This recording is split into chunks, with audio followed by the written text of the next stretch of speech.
Balikan natin ang daloy ng trapiko as of 6:25 in the morning. Yan po ang nakikita niyong sitwasyon sa Commonwealth Avenue papuntang Quezon Memorial Circle.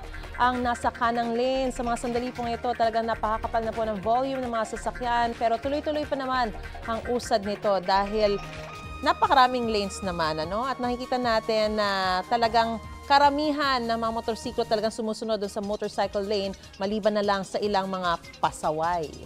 Sa Ortigas Avenue Extension naman po tayo. Yung sa kaliwang bahagi po ay papuntang Antipolo Rizal, habang sa kanang bahagi naman ay papuntang EDSA. Magkabilang lanes po talagang siksika na yung mga kalsada po natin sa dami ng mga sasakyan na bumabagta sa magkabilang lanes. Lipat naman tayo sa C5 Eastwood Intersection. Yung sa kaliwang bahagi po ay papuntang Taguig. Yung sa kanang bahagi naman papuntang Katipunan.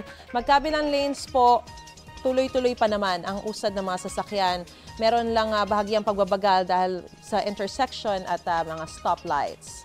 Ito naman ang side tip ngayong araw mula sa MMDA. Kapag nakita po ninyo ang karatulang bawal pumarada o no parking, ibig sabihin, bawal po ang paghinto ng sasakyan dyan. May driver man o wala dahil nagdudulot po ito ng peligro o sagabal sa trapiko. Multang 200 hanggang mahigit 1,000 piso ang kakaharaping multa ng mga lalabag. Ingat po sa biyahe, mga kapuso. Mga kapuso, para una ka sa mga balita, mag-subscribe sa GMA Integrated News sa YouTube. Sa mga kapuso abroad, subaybayan niyo po kami sa GMA Pinoy TV at sa www.gmanews.tv.